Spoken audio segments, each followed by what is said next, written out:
outstanding. Really appreciate you all being here. For those who don't know, this is the final day of the issue 5 Icons release party. We have copies of the magazine on the table over there at the end if you're interested. We put this weekend together to celebrate the release of the new magazine and everyone who is in that magazine, all of the artists here, both on the walls and in our panel, as well as our sponsors and friends, Freedom Parks, Beer Canvas. I'm going to introduce the artists for you here tonight, as well as our managing editor, Emma, who will be conducting the talk. So yeah, how about I go down the line? You guys can just kind of say hello, give a little 5 seconds on yourself, and then get it going. Let's start with you, Emma. Yeah, so I'm Emma. As TK said, I'm the managing editor of magazine. I'm also the author of Nature into Macla, an illustrated novel. So I'm a fiction writer by training, but I've really fallen in love with writing about art since working for us. So I'm so happy to have been a part of this issue, this amazing magazine that has a big range of artists in it and a really incredible lineup both today and on the walls, as TK said. So yeah, I'm just really excited to get to interview all of these iconic people for this iconic magazine. So yeah, I'll hand it off to Vanessa.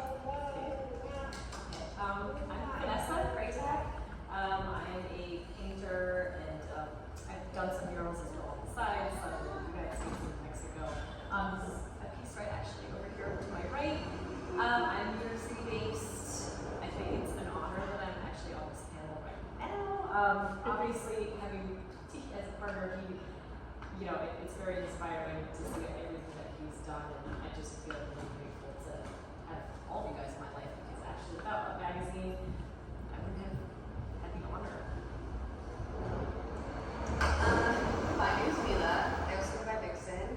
I am an art director by day and photographer and director by night. I mostly reside within portraiture. I'm doing a series right now called Mod Vixen, and it's all about celebrating femininity, sexuality, and pushing back against misogynistic stereotypes. How you doing? I'm off to NYC. Free artist. You're born and raised in New York City, and just get to enjoy myself and answer some questions. That's it. Hey everybody, I'm Mike 171, one of the innovators of New York City graffiti culture, with my partner SJK171, Jack Starr, who just went back to the airport, and Tacky183, who's in Greece right now. We're the guys that kind of jump-started this culture that we're in right now. So we've been in the game for over 54 years. You know, we got a book and movie out called Wall Riders. This is the Bible of New York City graffiti. The film, Wall Riders, is the Holy Grail. So if you want to know about the culture of why we go to galleries and you see pop-up art and murals and street art, that's because of guys like us with Steve that put, where's your draft name, Steve? Over in the corner over there, like from 1971, 72. Steve put that together. And that's the first time it's being shown here ever to the public. So this is one of many things that we have, that we created and that we have in our collection. You know, right now I got Rooftop Graffiteria in Queens where we live. That's now like a museum gallery that we created. So we got like the 2022 collection up there right now. We just have Menace up there hitting it at like 1:30 in the morning. Got lights up there. I'm cooking steaks and hot dogs. You know, I got no voice left because I was selling books for $20 on Thursday night. So my voice is shot, but I'm still here. You know, letting you know that we've made a path so others can follow. You know. Mike was our unofficial sales rep at Thank you. the first night. He was really bringing the street buster energy to selling the magazine. So I think we owe at least some of our sales to Mike yelling at everybody that it's only $20. It's a one night only deal. So thank you so much, Mike, for doing that, because that was really good.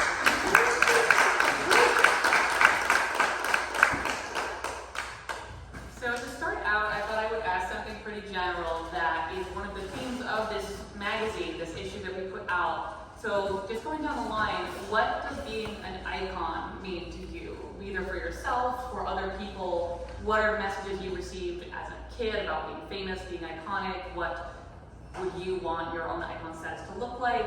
Just along those lines, what does that bring to mind for you? So I figured you would ask that. So I was thinking like, oh, icons,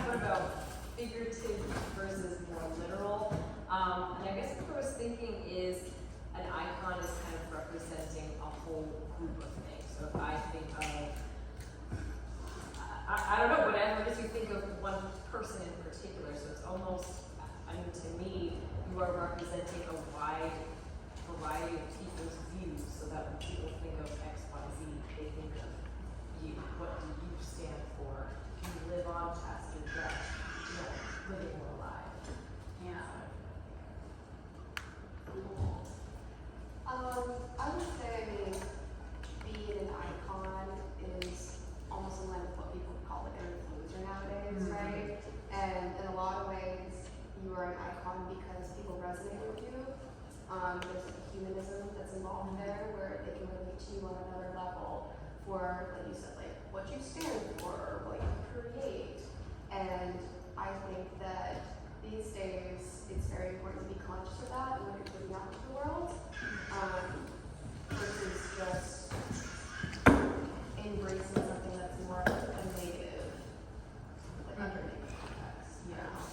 Like it's about Yeah, and it's very important to be conscious of what you're putting out, particularly now when we have social media and the internet where everything you put out lives forever. So, I think I almost don't like the idea of icons because it takes away from celebrating the self and individualism.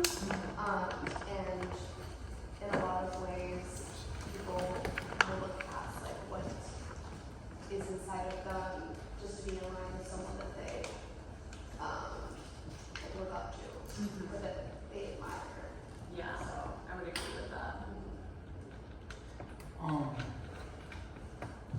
don't know, I'm not gonna say that I consider myself an icon. I think that I will leave that up to the other people to say. You know, like if you feel like that I'm an icon, then you know that's what it is. But I mean, I like to try to stay humble and you know just whatever someone else considers me, and then you know let that be. You know,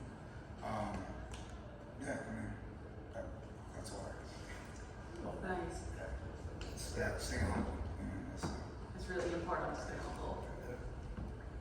And you gotta remember where your beginning started from. You know, like Steve and I started Washington Heights. We lived in the same building. My pops just died in '68. You know, his father stepped off, so he's the oldest of four. I got an older brother, a younger sister. I had a little younger brother that died at the age of 22. Today's his birthday, 1962, September 18th. So he would have been 60 years old. He died of spinal meningitis like at 22 months. So I'm bringing this up because of the date, how God puts everything in place, universal-wise, you know. We just left my brother's house with Jose. We went over there, me and my brother, kind of battling for years and shit. And because today being my brother's birthday, we went over there and made peace. You know what I'm saying? He's 69 years old in November. 3 years ago, he got a heart transplant, so he's living with someone else's heart, you know. You know, so our thing, what I'm getting to is like art is from the heart. We started at an early age with the Sunday Daily News that they put the color section in there with the numbers, and we took the color pencils at 5, 6 years old, and that's how we started shit, you know what I mean? And then from there, when we got older, that's where the graffiti came in. You know, we see Tacky with the street number, Tacky 183, we see Julio 204, we caught our eyes, and that's what we did. So that day in September, well, since summer '68 to today, we're still here. So icons, yeah. I came, I saw it, I went, I conquered, I'm here, I'm still alive. You know, we, not me. Like I said, this is not this big eye little news, or me, I did this, I'm the first. Yo, take that M and make a W. We did this, we created a culture for kids, by kids. See, when I tell our stories, we put you in our shoes back in the times, 1968, Vietnam going on, police brutality, police corruption, Martin Luther King was killed, Bobby Kennedy. 3 years earlier, Malcolm X was killed 6 blocks from where we lived, the riots on the neighborhood.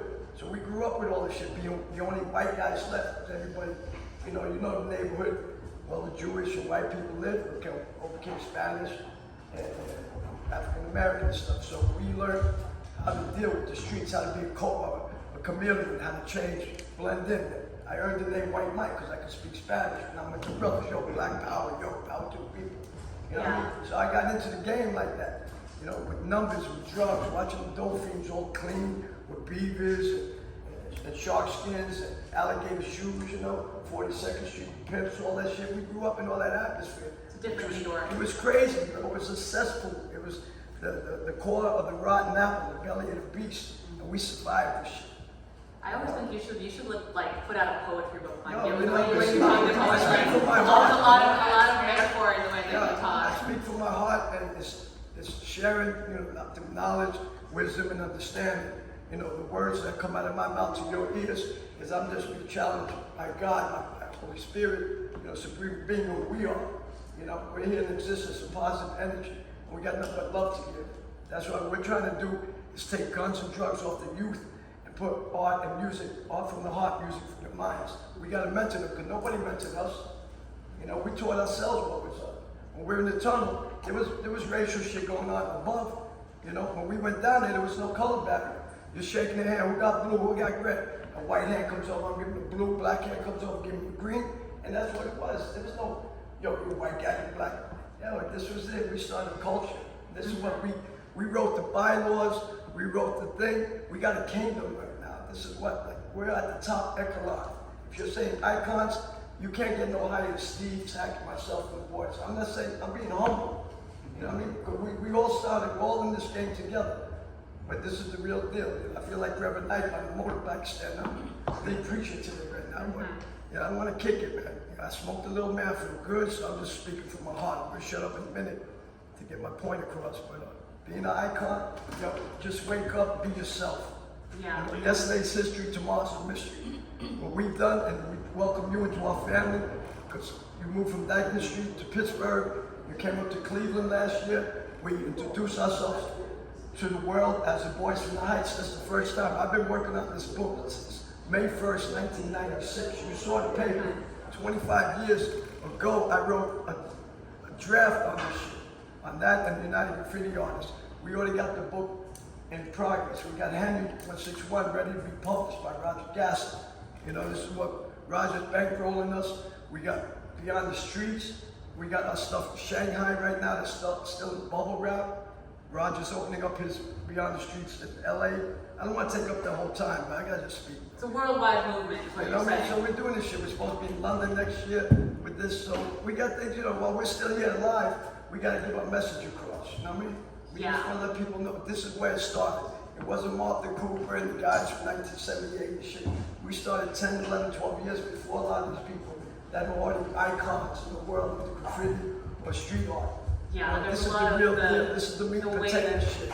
the way that people perceive graffiti often is related to the reality of it, as the sort of reality of being one of the kids who did it. So on that note of humility, of beginnings, of how you perceive yourself, one of the things I was thinking about, I was coming up with questions, is from my own experience as a writer, I know that you do have a desire to have people pay attention to you, to like your work when you're an artist, to want to be famous, want to be liked. So all of you, have you, in your careers, did you want people to recognize your art from the get-go? Or was that something that you dreamed about, like, oh, I'm gonna have my stuff in the Guggenheim, I'm gonna have my stuff in the Met? Or did the ambition come afterward? Like, what's your relationship to the desire to be famous, the desire to be recognized?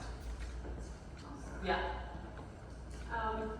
No, I definitely didn't. I thought that, my mom was really into art. My sisters and I would always paint and doodle and everything as kids, so it was more of just that I like to do this. Actually, in school, there was always art contests and stuff like that, and so being that I was more attuned to my artistic side, winning contests and stuff made me feel really special. So, I didn't think that drawing, a unicorn on a cookbook would make me an icon. But, it was something that made me feel a certain way, and so pursuing it on my free time, whatever, was just something that I always did.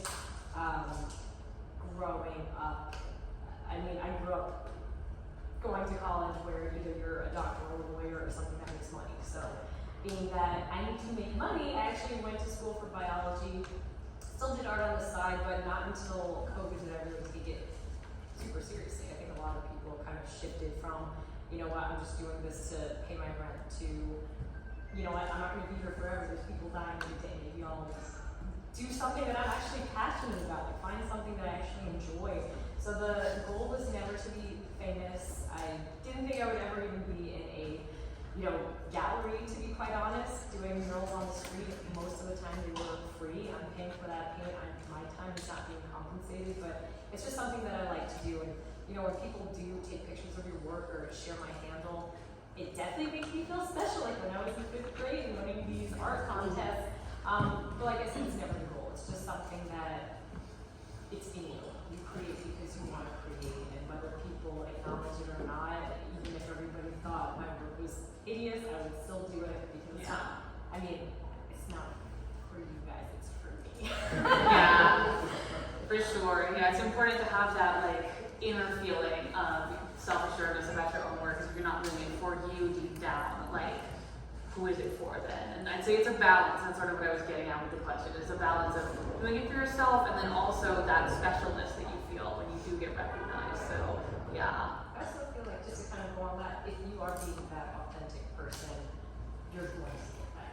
Yeah. If you're being phony with it, you're just doing something that you think others will like, I think that's very transparent. You're going to be seen right through, and I don't think that your message will be put across because there is no message. It's just for you to be. Yeah. You want to be that icon, but you don't make yourself an icon unless you're up to that. But I don't make myself an icon. I mean, if anyone has earned that, I think Optimal, like, he's pretty, like, They're the only two Yeah. exceptions. But Yeah. Yeah, so what do you think, Mila? No, I feel like initially I never wanted to be in the spotlight at all. For my first 3 years when I got into photography, I only posted my work because I struggled a lot with people only looking at my appearance and trying to look past the artistry itself. I felt like no one would take me seriously if they saw who I was. And so I really just kind of hid behind it, but I got to a point where I realized that if I wanted to connect with people that truly resonated with my art, I had to show that I connected with it myself, because at the end of the day, art is an expressive form. Everything that I do is based on my own experience and my own opinions and values, and so it's only within the best way to express that in myself and speak to that narrative. So I feel like I wouldn't consider myself an icon either, but I like the idea of connecting with people that see the message, that also resonate in the same way, that are inspired by it, and that want to push past, like, connect with the same, I guess. Yeah. Yeah, I mean, something that I find really interesting that I can certainly relate to and I did want to bring up in this conversation is the fact that as a woman, your face is connected to your work in a way that for men it is not. There's a pressure to show your face, to be beautiful as well as be talented. And I think that for men, that pressure does not exist within the same way. Exactly, and so when I had my piece up the other night, that was the first time that I got to see people truly, genuinely appreciate the work for what it was without looking at me. And it was so humbling and so beautiful, and I think it's one of the reasons why I stepped out of doing this full time, because it's almost sort of an experience for me. I mean, at the end of the day, I'm always going to create no matter what, but I think it's a very vulnerable thing. Yeah. It's like hard not to be exploited in that way or be looked past. Yeah, for sure. Yeah, we'll come back to that because I think that that's something I find very resonant and that I think is an interesting question to dive into in terms of the politics of being iconic. How is it different for men and women? So we'll come back to that for sure. But yeah, so in terms of wanting to be famous, wanting to be iconic, wanting to be seen for graffiti artists, I think in particular, there's an interesting thing that happens there in terms of it being a public art form that everybody can see, but at the same time being anonymous. And Talking 183, in the talk that I recently saw in Cleveland, touched on this in a very articulate way, but I'd like to hear from Optimo and Mike, what has your experience been as graffiti artists in terms of being recognized yourself versus having your art being recognized? Like, when you first started tagging, first started putting stuff up, did you want people to recognize you, or was there a degree of anonymity that was attractive? Like, what was that experience like? Well, it took a long time before I let people take photos of me. I think like in the 90s and like the early 2000s, like I wasn't like showing my face. Yeah. at all. Like, it was like not that many photos of me, like, with my graffiti, you know, and Yeah. I kind of kept that, you know, on like, to myself. In the 90s, I barely have any photos. Like, you know, I did graffiti, but to me it was like second nature. It wasn't like, I didn't call myself a graffiti artist or a graffiti tagger. It was just like, all right, I drink 40s, I steal, I sell drugs, I skate, and I write my name on the wall. You know, like that was the whole 90s for me. I started tagging up in '89. I was 12 years old. But I did a bit of everything. So graffiti wasn't like a main thing. And I did like the fact that, like, all right, people saw your tag and, you know, you go to school and they're like, yo, I see you up here, I see you up there. But I wasn't like in the spotlight. You know what I'm saying? Because I didn't get up as much as other guys that I kicked it with. They were up more. They were more talented. To me, I didn't think that I was talented enough. So graffiti wasn't my main thing at that time. It was just a bit of everything. It wasn't until, like, I'd say 2000 where I just felt like I heard myself skating like real bad, like in the late 90s. So I really couldn't skate. So then I was just like, you know what, what's next? And I was like, I gotta get this energy out of me. Like, I always had a lot of energy. So now I was like, you know what, I'm gonna do this art thing. You know, like, I wanna get good at doing art. Like, I was going through like a drug phase, you know, I'd say 97, 98. Then I went to rehab, and around that time, I remember meeting like dudes like this kid, Ouch, from Staten Island. I met Mears out in front of FIT because I used to sell bud over there. And I would just see, like, you know, everybody had black bugs look nice and would tell me they're doing these pieces. I was seeing the pieces on the wall, and I'm like, damn. I was like, you know, I missed out the whole 90s. This was the time I should have been piecing, but I was like, you know what? I'm gonna start practicing on paper because I'm gonna start doing pieces on walls. And I was like, I didn't want to go just practice on the wall. I was like, let me get nice, at least on paper, and then I'm gonna bring that to the wall. So from like 97 to 2000, I practiced on paper. You know, just how to do straight letters, how to do throws, how to do my tag styles better.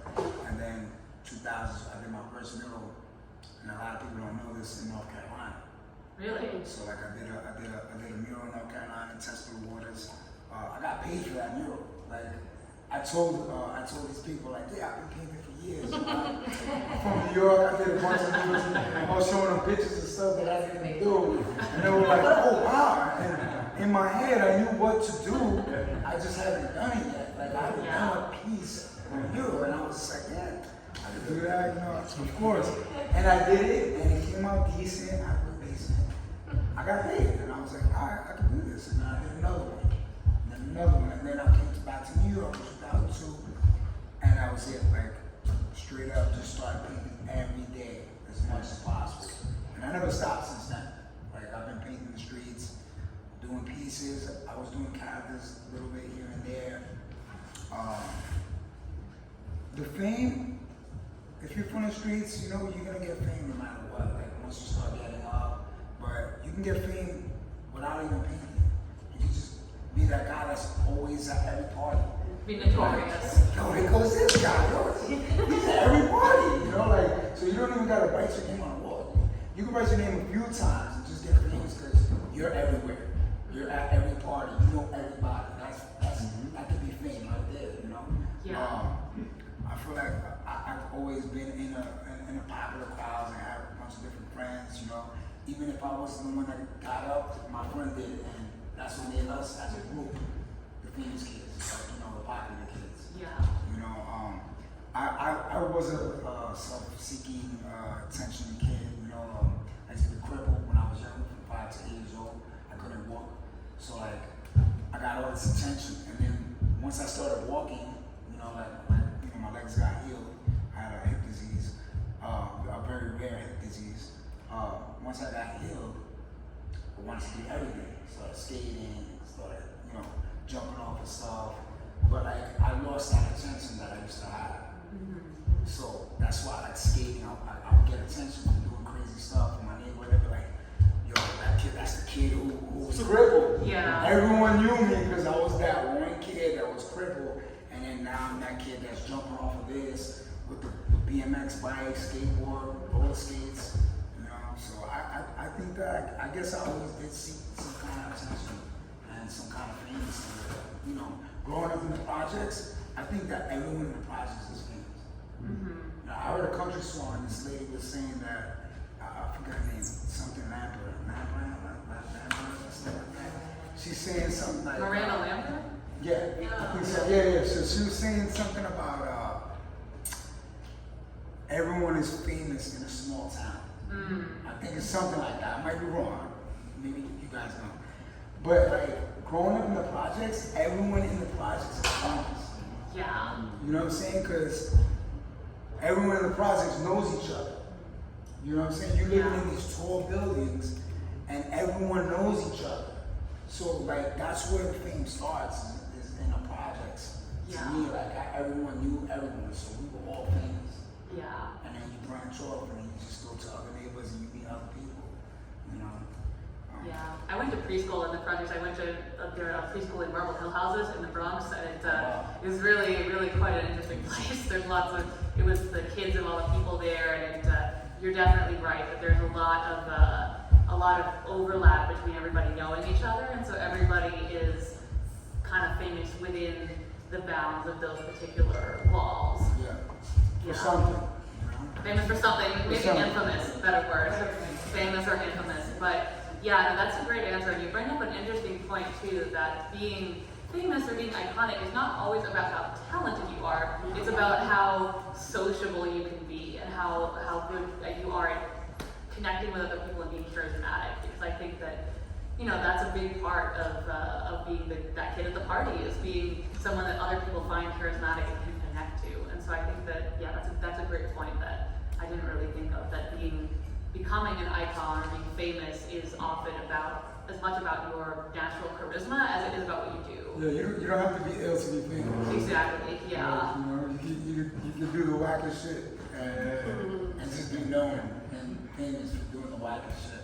Yeah, and there's the whole idea of the influencer being famous for nothing, sort of, like being famous for being famous. And you know what, even if you're famous for being whack, you might be loved by all the whack people. so all the people who are like judging you like, this dude is whack, you know what I'm saying? Like, yo, there's someone that's gonna love you for who you are. Yeah. Like let's say Elvis, right? Yeah. Elvis in his prime, everybody loved him. It's true, yeah. But when he started losing his figures, like chubby, he was still rocking out. Guess what? He just gained even more fans. Because all the average Joes that had bellies, they're like, wait a minute. Elvis is just like me.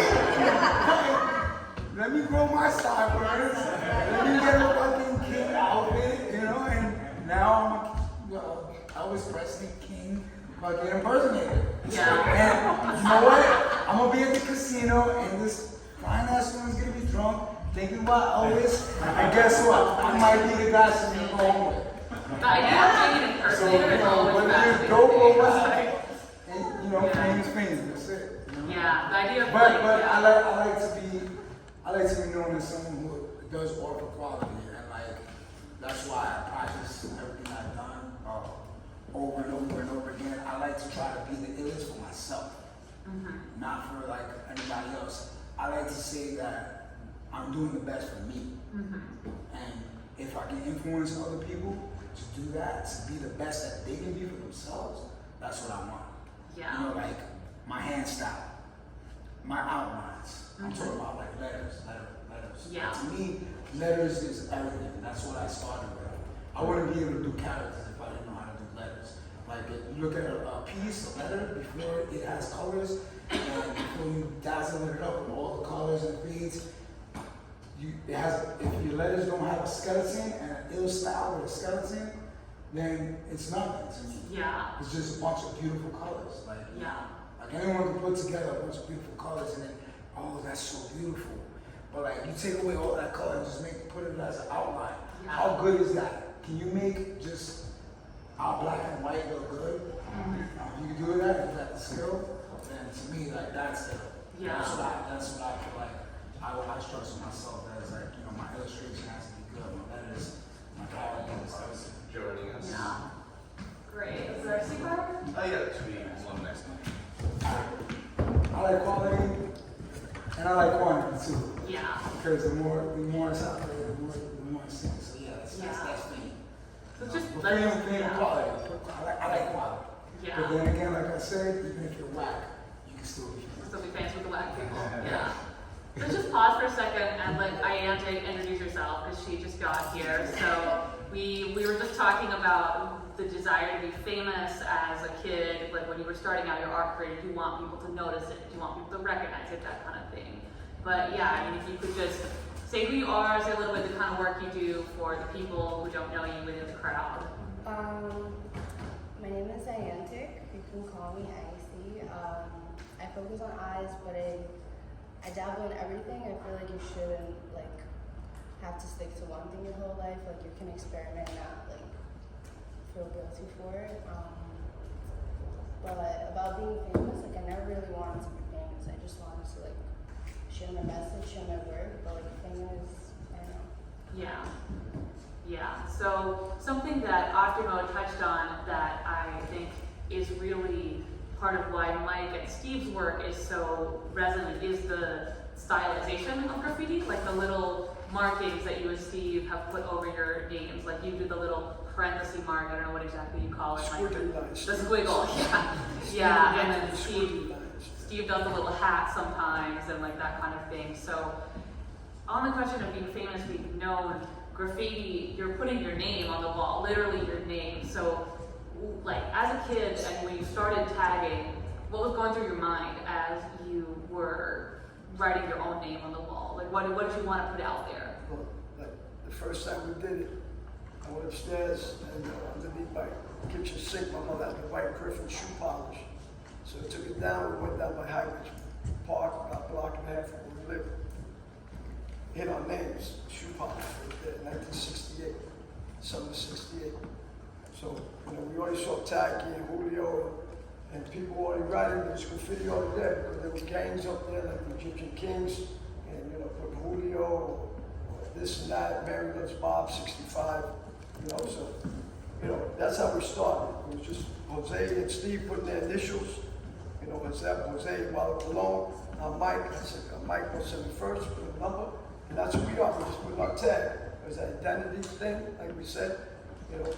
The city was in chaos, like we said earlier, Vietnam going on, police brutality, corruption, all that shit from the highest with Nixon. And so what we did, Spanish guy, Jose's family moved back to Puerto Rico. He moved there with me, my mother, brother, sister. Steve lived on the other side of the building. We're on the roof. We started writing on names on the roofs in the neighborhood. And then this was on 69th Street, Jamel, in 68. Here we are in 72. And we got a workshop on that same street. 4 years later in that same area, both second floor, we got our own workshop, And we started out with United Graffiti Artists. Riff was in it for a bit, Carmen, Charmin, Phase 2, Raby 954, Coco, Snake, it's a group of all of us, man. And this kind of put us in the spotlight, because we were on Joffrey Ballet, we were in newspapers, make a magazine, all that stuff. We first ones to put our names on canvases, collectively. We're over here doing the Joffrey Ballet, 1973 March.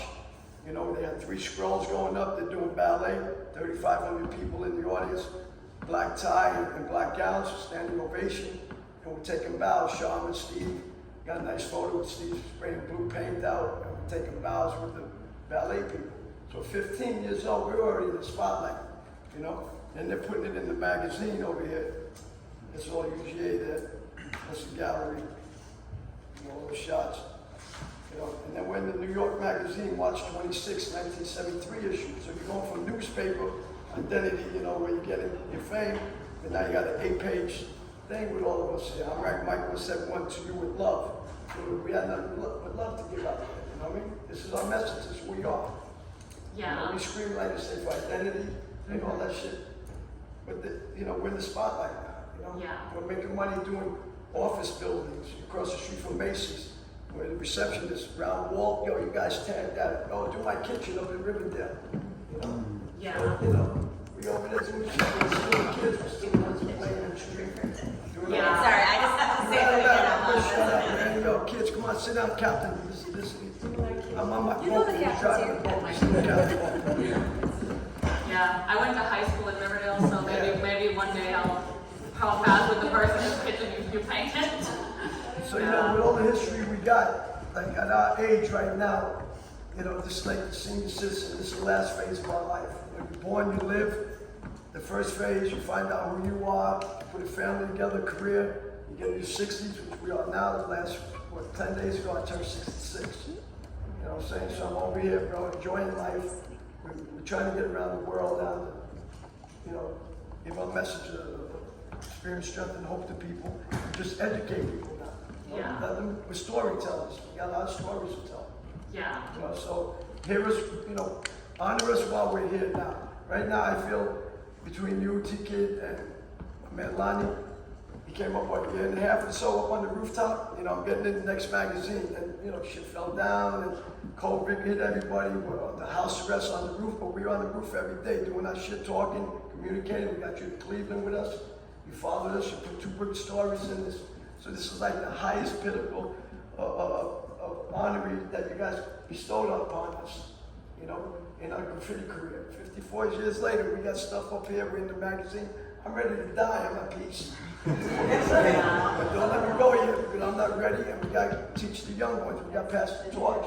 We got to let all the experience out and let people hear the truth about how this culture was started. You know, it wasn't cornbread, I'm the first, and all that Philadelphia shit. This is the New York nitty-gritty shit. Yeah. You know, this is where you get the real hot shit, you know what I'm saying?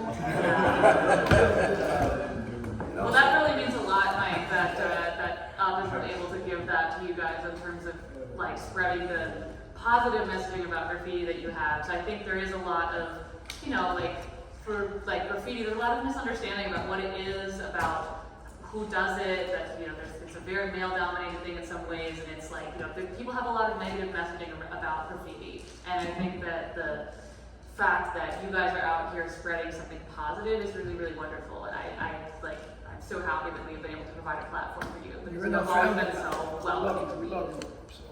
Yeah, yeah. So I think that that the whole ethos of Up in many ways has been to kind of like change misconceptions about art, and also, you know, give a platform to people who might not necessarily be considered, you know, the same ilk of artists, because, you know, we have Mike, we have Optimo, we have Diane, we have Milo, we have Vanessa, we have like 5 different mediums on this panel, at least probably.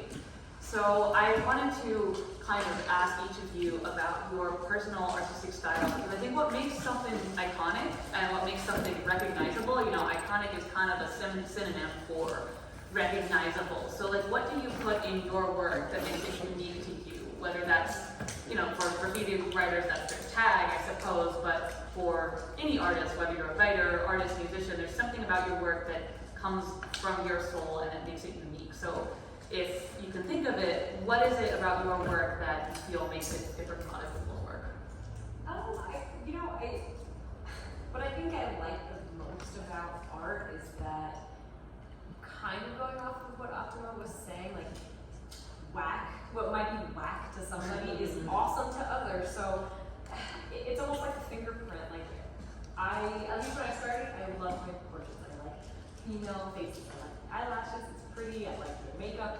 But I don't like limiting myself to that. So I actually just did a series that's no faces. It's all just hands and backgrounds and like apartment style stuff. So I don't think I could really help it. Like I can't make anything else. I can't make this look like, you know, Iantic's beautiful eyes and, you know, vice versa. So, you know, I'm not trying. It's just something that is unique to me. I can't change the way I work. I can't change the way I'm creating. And unless your focus is to, I don't know, copy, or, you know, I guess you could, like another Basquiat-esque or whatever. But if your goal is to stay true to you, I don't think you can really control what makes your work you. So it just is. I can't change the way I hold my pencil or whatever. So I think it would be great. I used to do the little cheap things, as you can see.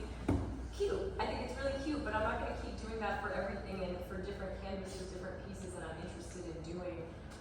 It doesn't even make sense to do it. So I think it's just, you know, if I could make something true to me, maybe you'll be surprised at what I come up with next. And I think that's actually even more exciting than having something intuitive.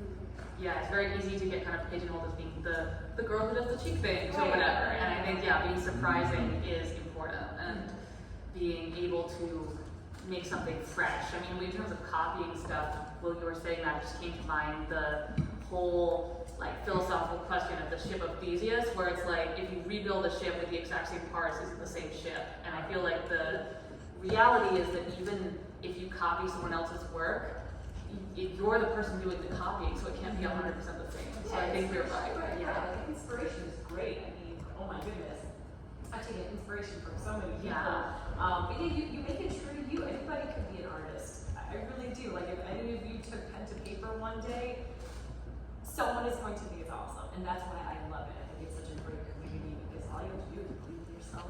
There's gonna be somebody out there that's like, damn, I'm gonna buy that. Put it on your shirt. Make a sticker out of it. I love it. Vanessa's the motivating speaker. It's like, yeah.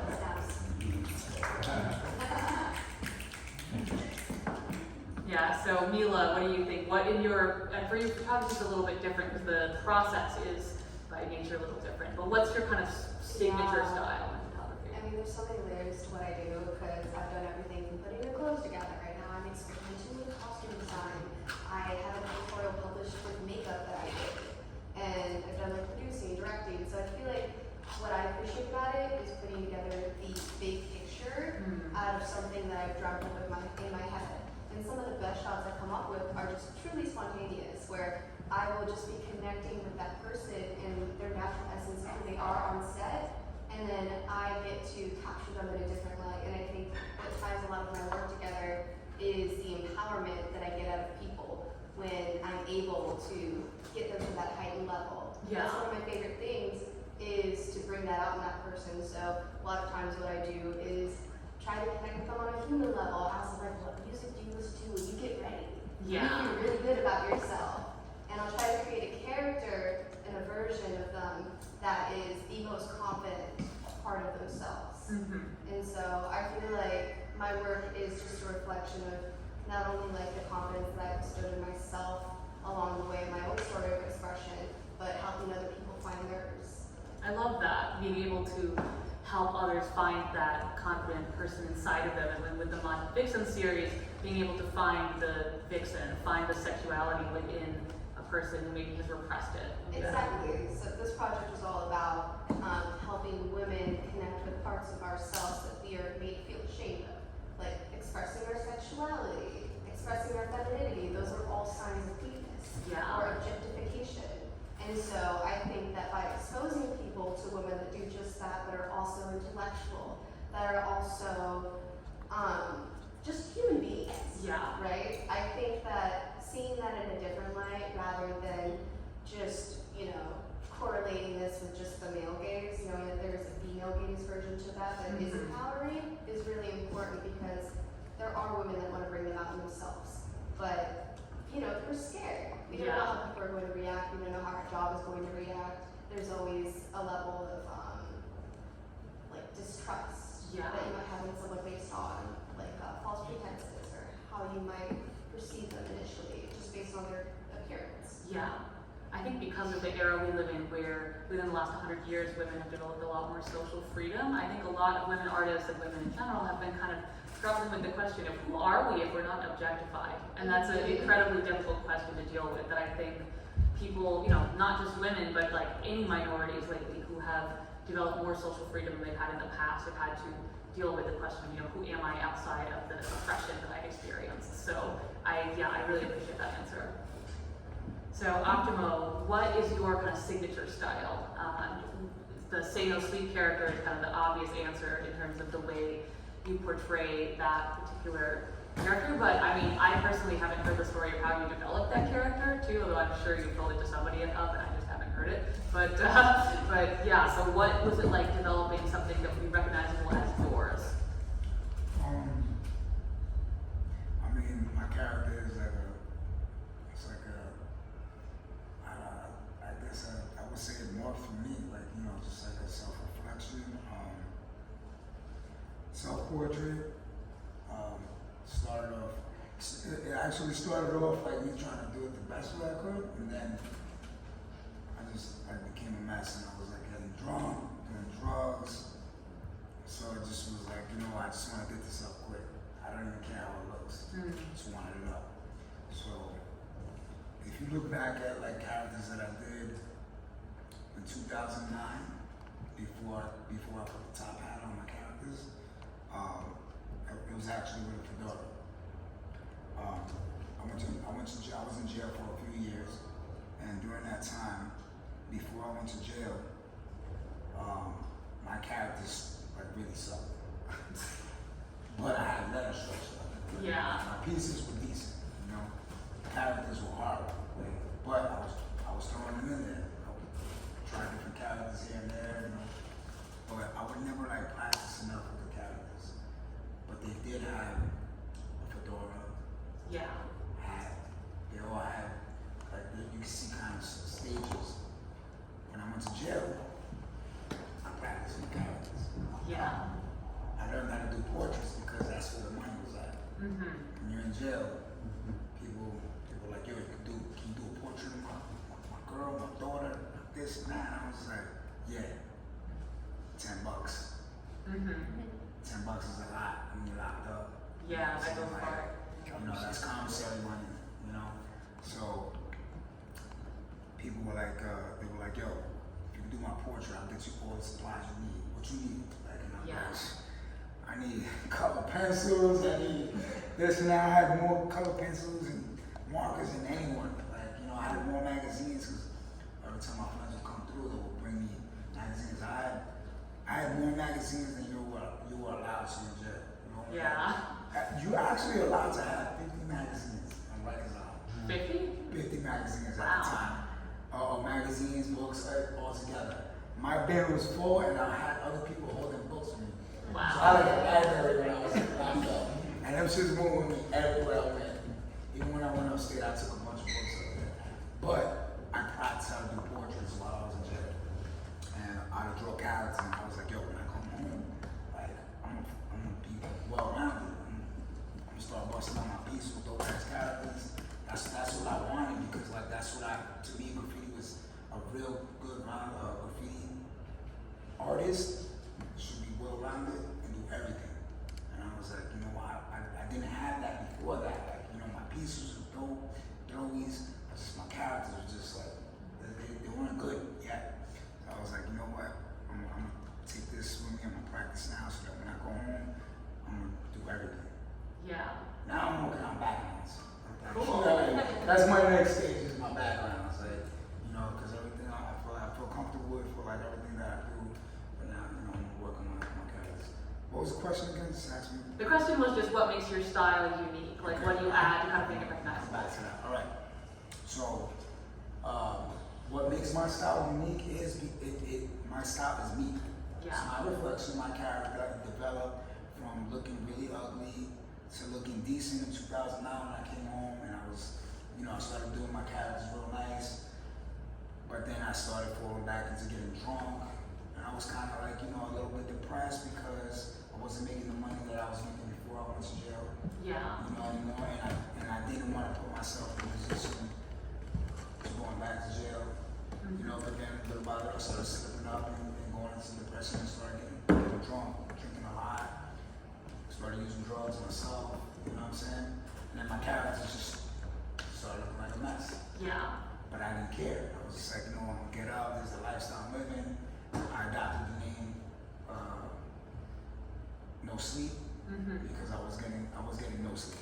Like, literally, like early 2010s, like most of the stuff that you see on the streets was all done with me like belligerent, twisted, out for like 2-3 days. So that's why, you know, you see, if you look back at any kind of photos of my work from, I'd say 2011 to 2016 to be exact, 'cause that's when I got sober, it kind of looked messy. And there were times where, you know, it looked real clean because I was sober that day, you know, and I could do super clean shit when I'm sober. Yeah. And then as time passed on, once I started getting sober, practicing again, coming back, you know, 16, doing stuff normally. It's me, it's always me. It was me with the door going on to the top hat. You know, that was my creation is my top hat character. Yeah. You know, so that's what the uniqueness is. It's like I was like the best way to be unique is creating a self-portrait character. Yeah. And I'm not the first to do it. There's many other artists that do that. Like they create the character. The character looks like them. Yeah, I mean, I'm a fiction writer. All my characters are me, just in different forms. It's like somebody's dog. Like Yeah. You ever seen a dog and their owner looks like their dog? Like they Yeah. kind of have like some similarities to each other. That's my Yeah. character. My character should look like me, except you know, has a skull. Like it has a skull with a cover. You know, that's what that is. Yeah, so for Mike, I'm going to amend the question a little bit because I feel like you kind of answered about what the development of your style was, but instead I wanted to ask about JMS 171 and your crew and how did you guys develop kind of a collective identity? Like when you were tagging stuff together, how did you balance the way your individual tags were with how you wanted it to appear together? Like did you talk to each other while you were painting? What was the process like? You know, stuff like this, like you say, you add it onto your name, so this is like you put a cloud on the name or something. I mean, I'm just jumping on the last question. So this is a double exposure. This is St. John's Church on 110th Street in Amsterdam. There's 3 people walking by the steps. So Steve's father had a photo studio and took a picture of the building off our block, off our building, and put it to the church. So when you're looking at the book, what does it look like? On there? Does it look like? See people walking? So it looks like, you know, he did like the fire hose thing. I was just gonna say that. This is in 72, 73 that Steve did the double exposure. You know what I mean? I mean, look at the design. He went to art design school where he was there with Al Diaz, and then Tracy came afterwards, and the other guys, whoever came after. But I mean, Steve was ahead of the game too. When we hooked up with United Graffiti Artists, FaZe was doing this stuff, so we kind of got that incorporating from each other, bouncing off stuff. You know, Riff with the worm, he was like the first guy between him and Bama to put the worm up there. You know, not only that you got your name, but you're adding stuff. You know, Steve's over putting squiggly lines that Keith Haring put 1984s, you know, that made him famous. Steve did that shit back in 72 on the train. You know what I mean? So we got all that documented. We got eyeballs with arrows that put your name different. So that's what kind of, you're adding art to it. You see the squigglies? Yeah. When you see Keith Haring that spend big money on, the guy with the camera, white hat, that's the guy that did it. Put 2, 3 colors on the train. You know what I mean? Added colors. You know, I mean, that's just JMS. To us, we're like one of the first crews that put our names. Jose, Mike, Steve. Jose's the oldest, I'm in the middle, and Steve. So we put JMS 171. So that was a crew. You know, I actually didn't know that it was because Jose was the oldest. You know, here we are, JMS. You know, I mean, we're brothers for life. It's like 3 musketeers, all for one, one for all. Yeah. You know, I mean, here we were just a few hours ago, saying goodbye to him on the train, on the plane, and being with my brother, Space Cowboy 1, Billy with the new heart. You know what I mean? We were all together, man. It was like we went back into the past, brought the future to the present, and we were all there in that one moment today, you know what I mean? Yeah, the past and the present, they've got a relationship with each You know, other. so this is not but history when we're talking, man. It's written, this is the Bible, this is the Holy Grail. When you go on iTunes or go to Red Bull / All Riders Tonight, when you got time, 77 minutes of your time to learn history about us guys that started this graffiti culture, where we are today, what our message is, what we're trying to do today. It's not about fame, being an icon. You know, we want to give back into the communities. You Yeah. know, the damage that we created, and we like little shorties like this, bro. You know what I mean? We were angels with dirty faces. You know what I mean? We're all the boys like this, but then the horns come up and causing damage and havoc all over the city.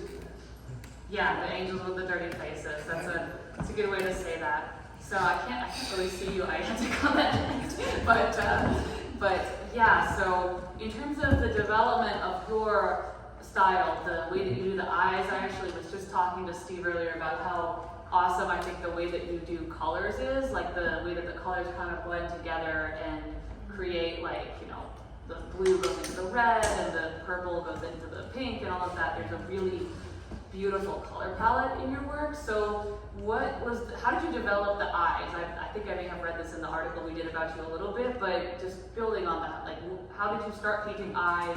What attracted you about eyes? And then how has it developed over time? I feel like eyes are one of the most intimate like parts about us.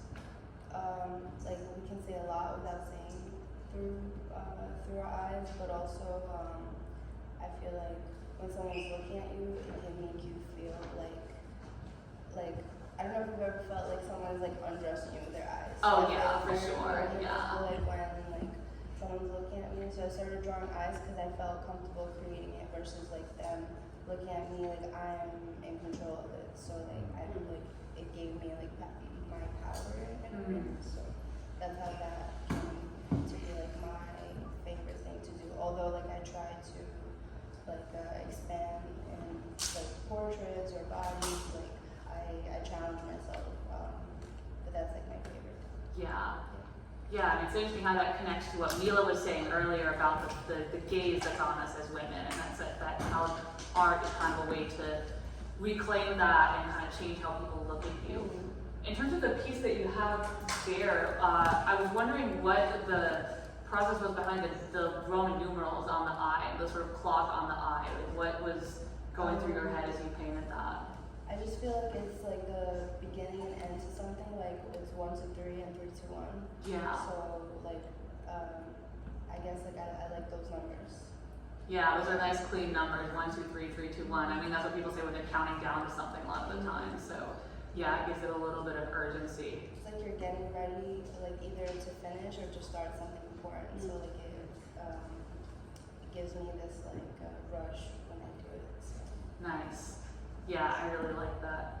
So yeah, I'm gonna give you guys one more question and then we're gonna open it up to the audience. So I figured that since, I know I asked Iantic a little bit about her piece in the show today, I thought each of you, if you could give a little bit of background and a little bit of more in-depth explanation of the piece you have in the show today.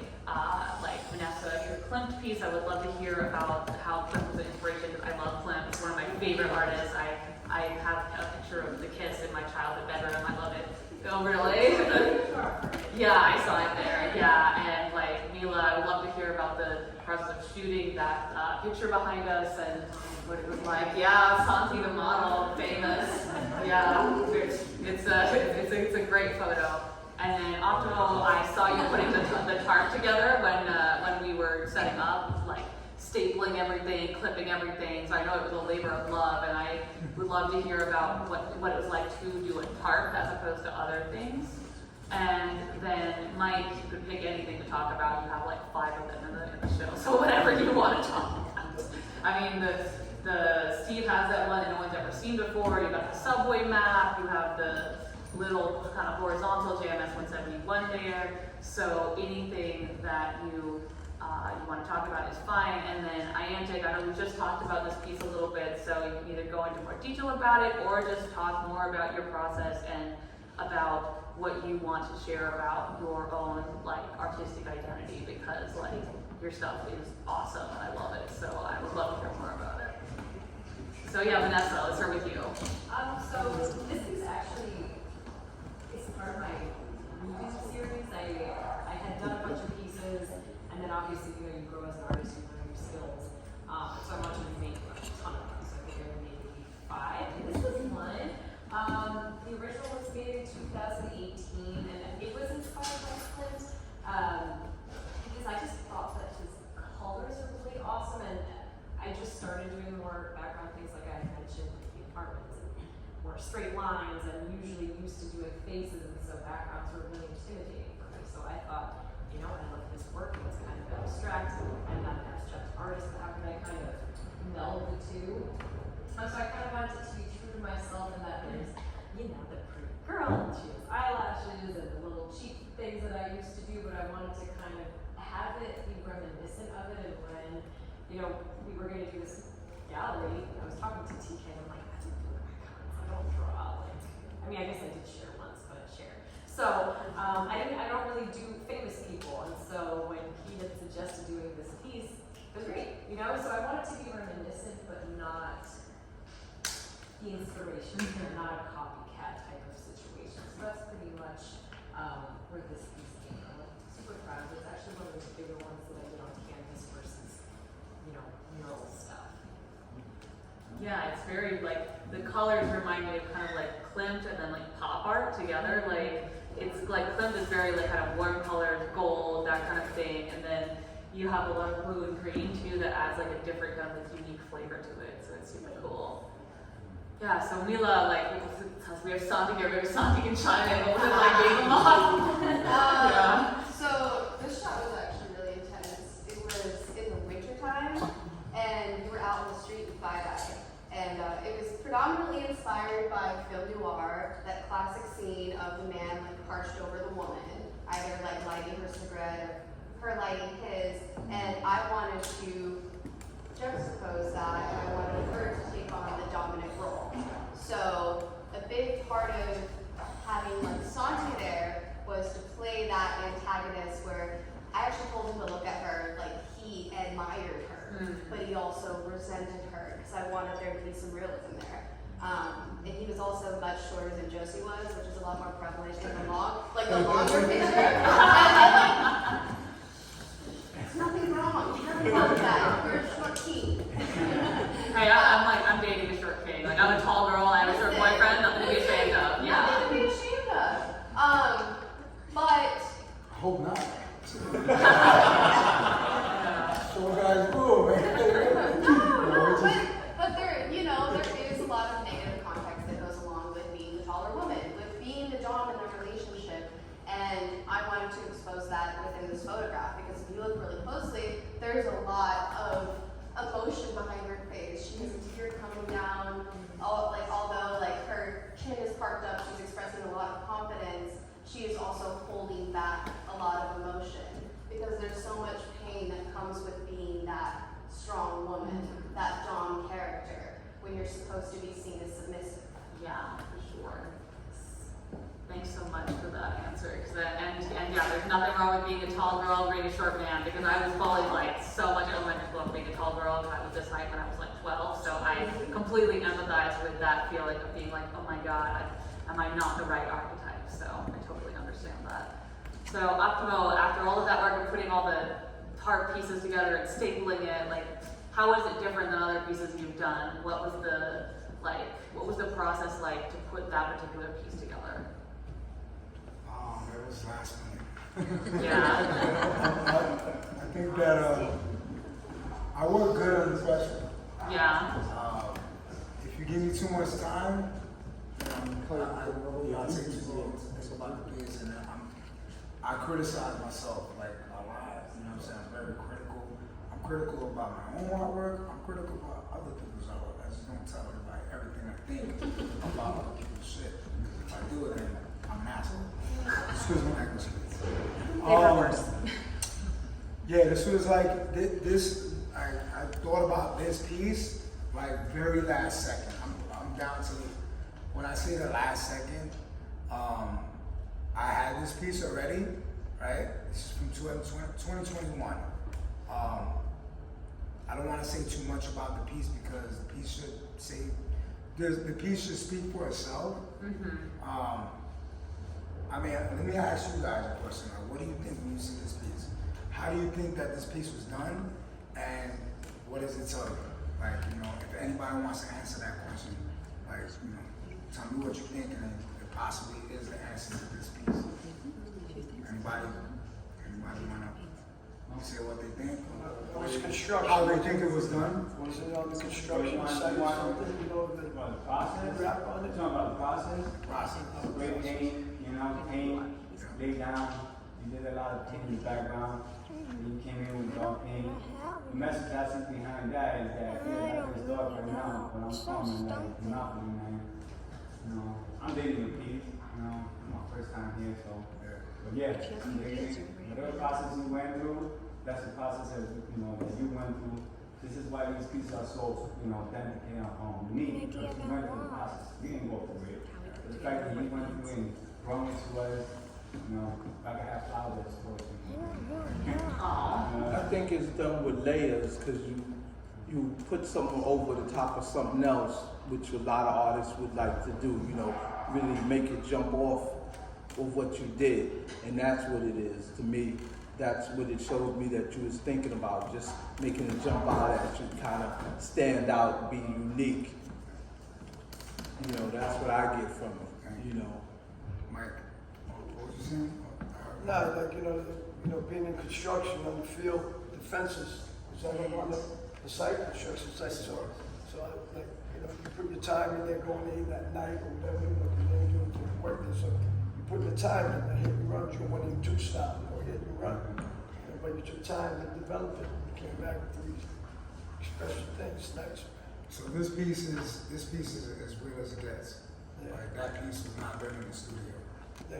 Diane, you were gonna say something? Yeah. I mean, for me, it's on the street, but it's not on the street. So you brought the street into the gallery for me. You brought the materials of the street into the gallery, the spray paint, the netting, and also the commonality of those safety pins. Those are common elements that now become much more special than they were singularly as a safety pin and or a clip. Yeah, so I'm filming this, so like I don't I'm happy that it's not facing the piece and that we can just like talk about the piece. But this piece, I did this around Valentine's Day. Actually on Valentine's Day 2021, I went out, and this is when I was like painting all the hearts in my eyes. I was even going to older characters of mine and just adding the hearts to them. This one actually doesn't have the heart floating the way like I started developing them. If you look at some of the hearts, but they kind of like float. Like, you know, like I put a shadow, translucent black, a little bit of highlight of white. But this piece was actually done on 14th Street and 6th Avenue on a construction site, right? It was up for a couple of months. And a lot of people got to take photos of it. I don't know if anybody ever seen it when it was there, but it was up, and I would just so happen to be walking past this, and a bus stopped right in front of that spot. And you know, I like to seize the moment. Whenever I see an opportunity, I always have makeup every day, everywhere I go, no matter what it is. And you know, I seen the moment, like, and I took that moment, painted the character super quick. That character is what it looks like without going back to it. That's me. That's a one-shot deal right there, like the character itself. I seen that it looked like someone was trying to take it off, or maybe I don't know. Maybe it's just because it was just there, but it looked like it was being ripped off. So I figured, you know what? Let me take it down before someone else takes it, and it's in someone's house, or someone tries to sell it on eBay or something. So I pulled it off myself, and I put it up in my crib. You know, and I was like, I want to have this because this is like as real as it gets. You know what I'm saying? Like, I can't replicate my character with that kind of excitement in the studio. You know what I'm saying? Like, this is like the excitement that you put into a piece when you're like, all right, this is it. I have to do this, and you know, I might get caught for this. You know what I'm saying? Like, you can't capture that in the studio. You can't imitate the fear of getting caught in the studio. So this piece is like 100% the streets. This is like what I experienced that has a bit of fear, but a bit of boldness, you know, and it's like one-shot deal. I cut it out, you know, because the background, one side was longer than the other, so I was like, it needed balance. So on my way to the gallery, I stumbled upon some more tarp, and, you know, I cut it to the way that it would fit for the background of this character now. And last minute, I had some safety pins in my crib. I had some more clips on, you know, and I put it together here at the gallery. You know, I cut it in as simple as I could, you know, but made it work. So that's like, you know, that's a time capsule. That's an NFT. Without being an NFT. So it's a time capsule the way, it's a, instead of having like the blockchain or something like an NFT, it's got the path of your process embedded in. I think all art has that. So Mike, I know you have a lot of stuff in here, but in particular the piece that's right behind you, the Mike 171 piece that I think will pass in the future. We got this one here. This It's Yeah. over with Steve. This is we're bringing, like you said, the streets to the house. We're bringing the streets, we're expressing ourselves, what's out there, just throwing it up here. But like this one is a musical CD, it's a VD, what is it? DVD? It's a music thing that, and It's some an DJs. album cover. Yeah, album cover. So basically we made that, and the song of it is we bring the streets to the house. We bring like G house music off the streets into the house with art, dance, all the culture stuff. So in generation term, we got a son DJing, his other one plays music, writes music. So we kind of incorporated everything. We got rappers from Harlem, we got dancers, we had everybody, we made videos up on the rooftop. You know, so we wanted to get all the cultures, all the timeline from 8 to 80, black people are crazy, just throwing in a big pot like sancocho. People know what sancocho is. That's Dominican or Spanish soup that everybody throws something in, some yams and yuca and stuff like that. And grandma's there with that big oil, just stirring it with love. And everyone's standing there with a bowl and getting it, we're all eating from the same thing. So this is from the streets. This is how we grew up in Barrio, Washington Heights, Harlem, the Bronx, Brooklyn. You know, it's all one thing, all one flavor here. So this is what we give out, you know, how we throw shit out. Steve, step to the side, look at that one. The other one, we have three names there. You got colors in there, that was up in Beyond the Streets 2018. So these were in museums and galleries, the maps that we throw up. That was in galleries, so when you see crazy prices, it's because they're like in the Southampton, it's going for that price, and we can't lower our value of who we are. Like you see that Statue of Liberty out there with the gun. You know, why is it so much? It came out of Chelsea Hotel, it came out of somebody's room when I was doing plumbing contracting there. We were able to clean out. And someone took a door off of Bob Dylan's room and went to Salisbury and sold it for 150 G's. I said, what? I took that shit and threw this shit in the trunk. I said, yo, ain't nothing, bro. So I can ask for that price. Yeah. If nobody wants it, yo, you're crazy, you're getting that much. I said, yo, I'm gonna get some doofy lame guy, like you say, whatever. No, some collectors just come up and buy the shit. Yeah. I mean, we got shit that going, forget it. The city got and everything, we got $250,000, $500,000 worth of shit, that's for sure. This is old school, realistic shit. Yeah, a whole other conversation on the digital icons. Yo, The so how do process you is value crazy yourself? You know, how do you value yourself? Yeah, exactly. The stories behind it. When Dan asked me last year, we had a show here last year during 9/11. Steve and I are survivors. We run the second building when it collapsed out in the street. You know, we survived that shit.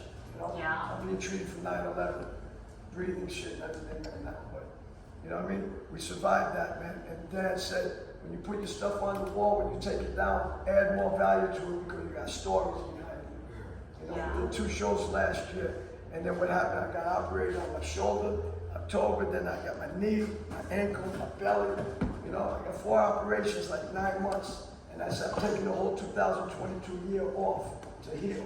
Yeah. And all he told me was on the roof, cast here, another one there. Tomorrow I see that doctors. Next month we go to court. Yo, pay me. You know what I mean? I gotta get paid for my damages and shit for 4 years. I've been out of work, laid up. So I can't even make art stuff, you know? I can't sell it. If I got an income, comes off my shit that costs trouble. So right now I'm just laying low. Steve's running the game. I'm just here to show up, talk, and that's it. You know, as an artist, I got to represent who I am. So I'm ready to break out of this cocoon and go be like Mariposa. I'm gonna be flying high. I'm in no rush to where I go because there's a hole in the ground waiting for me. And once I leave this body, the spirit could continue, you know what I'm saying? Through my art, through my message. So while I'm here, listen to my voice, even though it sounds awesome, I got good shit I talk. So take the key, shut up, throw the key away, watch my actions. Yeah, if we had a lot more time, I would love to ask each of you about how you price your work, because that's something that's fascinating to me, but unfortunately we don't have infinite time. So I am to finish off this segment, I wanted to ask you about the tiers in this piece, because we didn't really touch on that and we talked about it before. I actually didn't notice it the first time I looked at it, so when I was looking at it today, I realized if you look at her piece here, there are these 2 tiers coming down off the side of the eye. So how is that related to the themes of the painting about urgency, about the sort of counting down? Like, what was your thought behind that? So this painting is titled 3, 2, 1. So kind of brushing on the idea of like new beginnings and endings. So this painting is soft, but also like rough at the same time, like soft in the way it blends, but rough in my application. Like I literally throw the paint on canvas to like get that like brush air effect. And this eye, I usually draw the eyes open, but this eye is closed because I feel like I've been getting a little carried away and lost with my time. Yeah. But also, like, she's crying because I also work under pressure, and I feel like sometimes, like, I wait until this, like, certain moment to allow myself to start, and sometimes, like, you just have to let it go and let yourself start. Like, 1, 2, 3, go, just start, and then, like, step back and accept that it's finished. Like, 3, 2, 1, like, that's it. Like, let it go, move on, like, done. So, I guess, like, it's all, like, the pressure and everything, like, that's, Yeah. Now when that pressure builds up, sometimes you explode, you start crying. I mean, sometimes it's just like you cry to release that. It's like it's either you scream or cry. And, Yeah, I mean, crying is like the ultimate release. And sometimes we're taught, don't do it, hold it in, and crying can actually be really healthy. Yeah. It's quiet but powerful. Yeah, quiet but powerful, soft and strong. That's a lesson I think I've had to learn in my own personal life. And I think a lot of people could stand to learn that you can be vulnerable and you can be strong and you can be soft, but you can also be powerful. So thank you for that. So do we have any questions from the audience for the people? For Mike, I know that you're ready to go, Yeah, we're good to go. Body, Sure. boss and all that, but since we have you here now, how do you, other than having your family, have it back and keeping them in your life, what other way are you looking for to have those memories embedded like in video form to be available for everybody? Like I know you talking about it, You hit the nail on the head. Are you in the NFT world? No, I'm not NFT, so Just in case, I know maybe.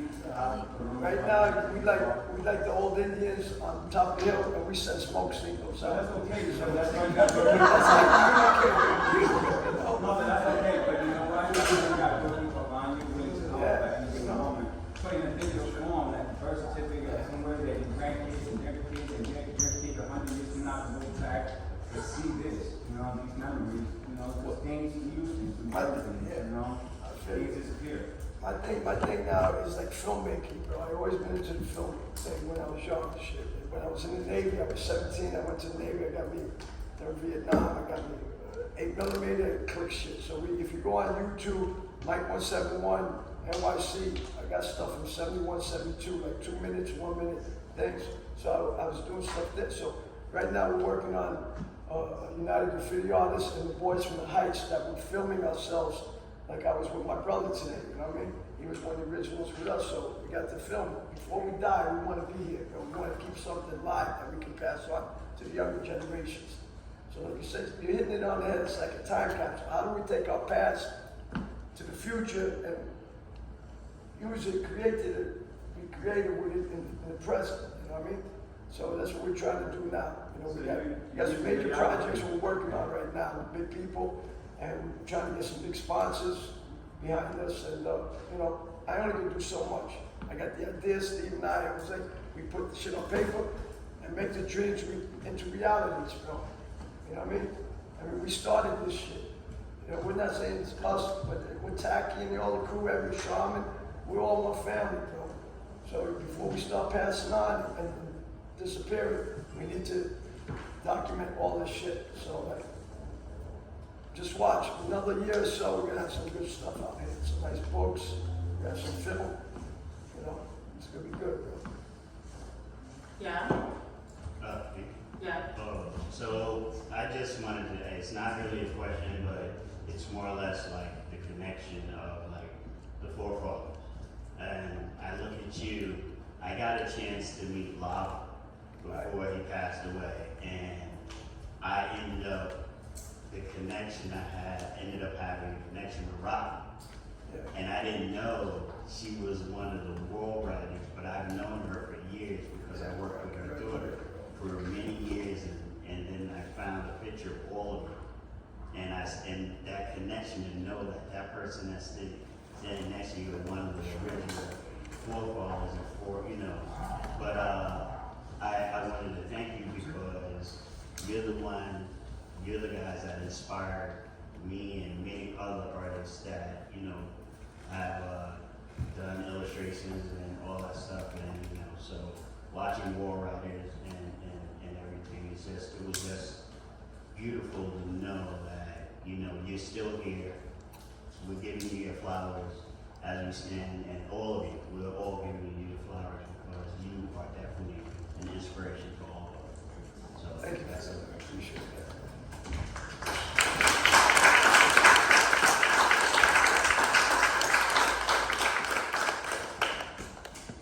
Anybody else? Any final questions?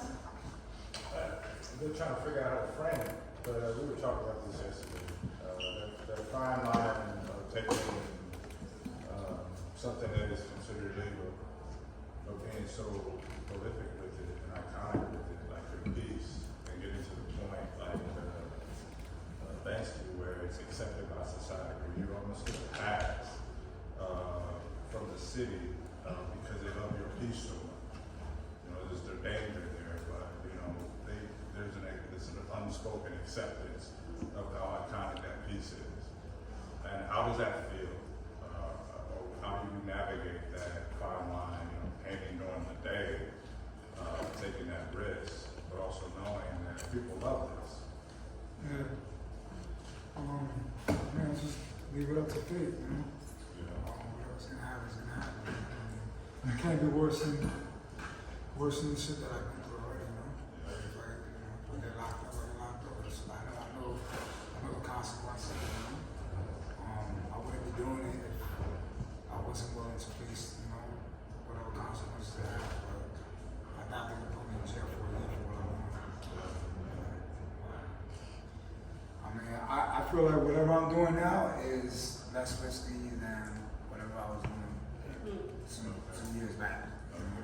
Like I put my life, I put my freedom on the line, like, you know, like to the extreme, you know, like talking about backpacks full of stuff that is just way worse than what a backpack full of spray paint is, you know, like, and I feel like this is my release, this is my way this is what keeps me sober, my graffiti. Without my graffiti, like, I'd be doing drugs, you know, I'd be selling drugs, I'd be taking my list, you know.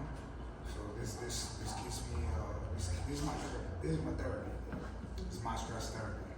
This keeps me from doing some part-time, taking risks in my life, you know,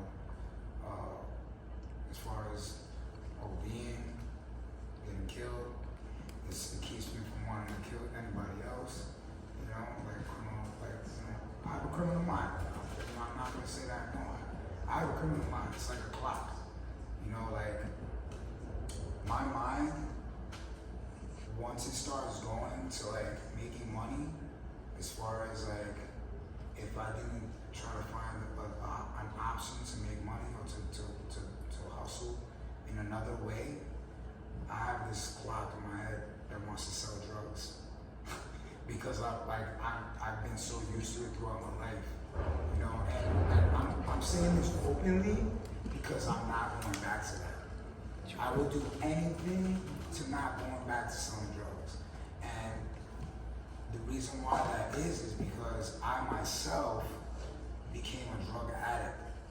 So I know what it feels like to be on that side of, you know, the whole circle of drugs, that cycle. You know, you got the drug dealer, you got the drug user. You know, you got the in-betweens as well. You know what I'm saying? Like the people the middleman. You know what I'm saying? Like you got everything. I've been the connect, I've been the middleman, I've been the user, like I've been everything. You know, and I just don't want to be a part of that anymore. And this is what keeps me from being a part of that cycle. You know, and it's, you know, the graffiti culture, a lot of people, you know, there's a lot of relations to drugs, but then there's another side to it. Not everyone that does graffiti does drugs. You know what I'm saying? Like me, now. Like, and there's many like-minded graffiti writers, graffiti artists that don't use drugs. And you know, like I try to like be that. I'm trying now to be that positive influence to my fellow graffiti artists and to the young generation. I'm trying to be an example so that they don't get caught up in that lifestyle. You know, right now more than ever, I feel like a lot of people are dying from drugs. A lot of graffiti writers in the past. I'm gonna say, it's probably been going on forever, but I'm just saying right now, in the past 5 years, I've never seen so many graffiti writers die from drugs than I have now. So, you know, I'm just trying to be an example, you know, to my fellow graffiti artists. I think that's probably Change your mind that, yo, if I can go as hard as I am now, then so can you without doing drugs. That whole lifestyle is just, it shouldn't be graffiti lifestyle. Drugs should not be dominating our culture. You know what I'm saying? Our culture is built on art. You know, our artistic expression. The form of the letter form. You know, that's from the streets.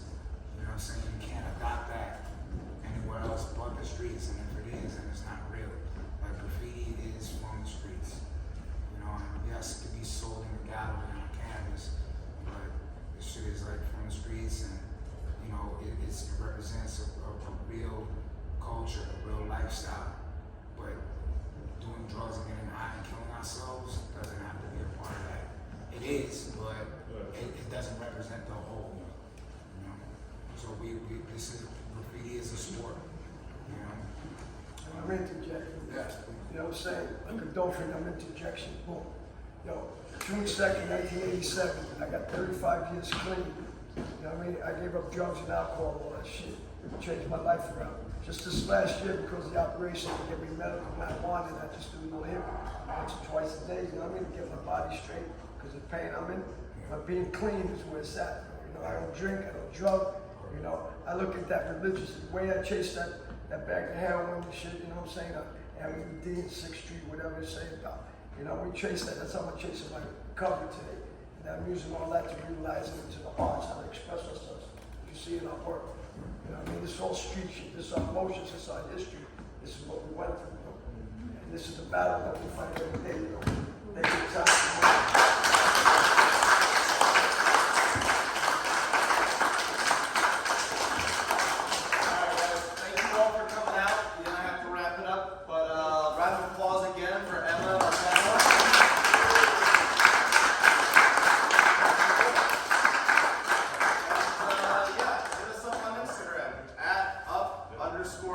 __mag. We'll have tags for all these lovely folks. And, buy a book if you don't have a book. Get it signed by God.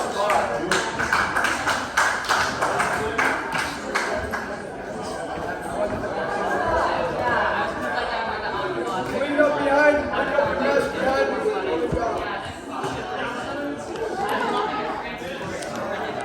Damn, I think this